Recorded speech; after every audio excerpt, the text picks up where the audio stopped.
This video is brought to you in part by Zeal Sound and viewers like you. Thank you. Yo, Speedy, clip this one. Tell the people like how hard it was to put something so great as this battle event right here, how hard it is for us as a league owner. It ain't hard. We got a system. Everything that we do is in-house. The same people we've been vibing with for 13 years, so this is family. And everybody know the expectation of everything that we got going on. One band, one song, everybody on the same accord. I gotta ask you, as far as the bootlegging is concerned, what can we do as to how you think we could fix that problem? Bums gonna be bums. I feel like anybody that bootleg is bums. Like, what the f is $35? You should try to support us because we doing this for y'all. Bootleg is bums, so. First off, this is not a $35 card. They love you for free content, but they hate you when you try to do something to make a little bit of money for yourself. You see, these were together that never would have in the past. You know what I'm saying? It's up to the fans to keep Battlerap going. Me and my sister probably own like 4 businesses between the two of us. Battlerap is the least earning one.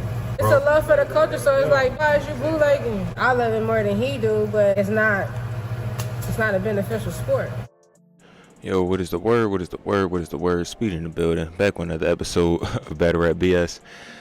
Today we're continuing the conversation about bootlegging and, the money in battle rap, everything of that sort. Black Ice Cartel did an interview with Hip Hop Is Real. You heard what they had to say. First off, I want to start by saying that Black Ice Cartel is my favorite battle league of all time. I'm not even going to say arguably. I'm going to say they definitely my favorite battle league of all time. K-Shine versus QP, QP versus QP, QP and QP versus K-Shine and DNA. Like, I can go on forever. Like, I'm saying, as far as cards like this, they've been putting on cards like this. Like, I'm saying, they've been rocking with the hottest, battlers and everything of that sort. So their opinion is more factual than anybody else, right? But their opinion does not apply to every single battle league, because every single battle league does not have the respect that Black Ice Cartel has. You know what I'm saying? Like, the thing about Black Ice Cartel is they're one of the leagues that deserves the respect. They're like a We Go Hard type, like the essence of battle rap. You know what I'm saying? That's, the reason why people battle, the reason why people support battle rap, they're one of the reasons why. You know what I'm saying? They played a very big role as far as helping promote these URL battlers that you know and love. A lot of they fire battles happen on Don't Flop, Black Ice Cartel. What's another one?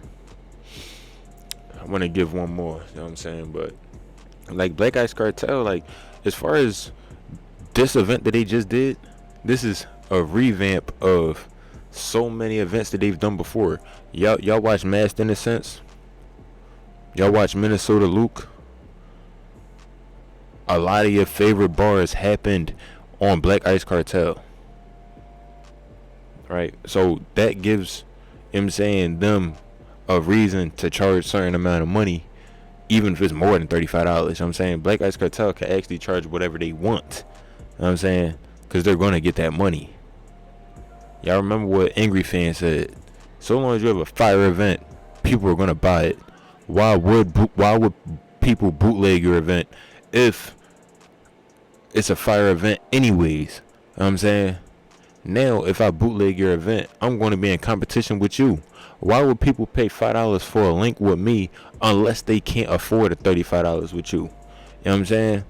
That might be the only time that somebody's going to bootleg a fire event. But then at that, it's like, out of respect for Black Ice Cartel, if somebody's really a battle rap fan, who's even going to bootleg Black Ice Cartel? You know what I'm saying? So that's the only issue I have with their opinion. It's like, although what you're saying is factual, you gotta remember that you only allowed to say that because we rock with you. We actually support you. You know what I'm saying? Like, there's a reason why Black Ice Cartel was able to fly under the mainstream radar for so long. As far as just the mainstream radar, because the core battle rap fan base has always rock with Black Ice Cartel. Name one time where Black Ice Cartel had a terrible card. Never. Bad card. Never. A card that you didn't want to support. Never. was probably certain events going on where it's like I ain't even got the money to. If I had it, I would, you mean? But it's like, you know what I'm saying, as far as this whole argument in general, I'm not taking that, you know what I'm saying, because everybody in battle rap doesn't conduct business the way that they supposed to be doing it. They don't move like Black Ice Cartel. You know what I'm saying? Black Ice Cartel, like you said, they move as one unit. You know who else moves as one unit? We Go Hard. Bar You to Death. And that's a new league. How many of those leagues really got to deal with bootleggers? If they have enough money to build bigger and better cards, month after month, well, not month after month, but event after event. Some of them is month after month. You know what I'm saying? Like if We Go Hard got this event, and then Black Ice Cartel got this event, and then Bar You to Death got this event, that might be 3 months apart in all different battles. It could be 18 battlers on each card, fire battlers, fire events, and it's all 18 different battlers, no rebooks. You know what I'm saying? Even the undercards be fire. You know what I'm saying? So it's like, I don't know, like, depending on who says this, I can respect it. But I can only respect it if the company is respectable. If the league isn't respectable enough to where it's like you earned my payment, either if it's a subscription or it's a PPV or it's a ticket, you know what I'm saying, then it's like I can't really, you know what I mean? But if your event was worth that, then I'll respect that. But let's be honest, are a majority of these events even worth paying for? No. And that's the reason why bootlegging exists. Besides the fact that some people just can't afford it. You know what I'm saying? If people really are broke, you gonna call them bums? Word? Like, I'm not talking about, you know what I mean? Well, I mean, like, even if they poor, that's even worse. You want, like, they know that they bums, but you can't. It might not be their fault. They might just be in a certain situation. What if the broke people paid their bills, put food in the crib, you know what I mean, paid rent or whatever, and then they ain't got no bread? That, you know what I'm saying, they gotta choose between an eighth or your event. They might get an eighth and then gotta ask for $2 or $5 so they can go get some raps. You know what I'm saying? Like, you don't really know people's lives. Like, you know what I'm saying, just because you got it, you can't expect everybody else to have it. We live in a world where I guess y'all just don't understand the economy. You know what I'm saying? Like, battle rap isn't even that important to where people can, you know what I'm saying, really just go out and buy these events for real. Black Ice Cartel has YouTube drops. Why would anybody bootleg Black Ice Cartel when they drop on YouTube? It only makes sense to bootleg an event if it's not going to drop on YouTube. If you're not going to get the battle for free, then you bootleg it. But if you get the battle for free, you leave it alone. That's how bootlegging works. I apologize to the people that have to suffer, you know what I mean? But that's your fault for booking a fire event. If you book a fire event and people can't afford it, but they want to see it, somebody might slide out a few links. That's just how the world works. If you weren't in that, like the same way how only 2 people are doing this interview speaking on behalf of Black Ice Cartel, is the same way how they could be those 2 people in the line bootlegging, waiting for a link. Like, what are you talking about? You know what I'm saying? Like, the fact that you're in a super minority, like, you know what I'm saying, there aren't that many battle rap legalness out here that's gonna appeal and attest to what you're saying. And as many battle rappers that's gonna appeal and attest to what you're saying and might even be in favor and say, you know, support the culture or whatever, there's still gonna be other battle rappers that's gonna bootleg your events.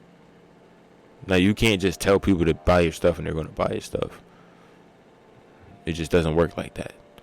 Like, if I don't got $35, but your event is coming up, I'm not gonna scrape together $35 just to buy your event.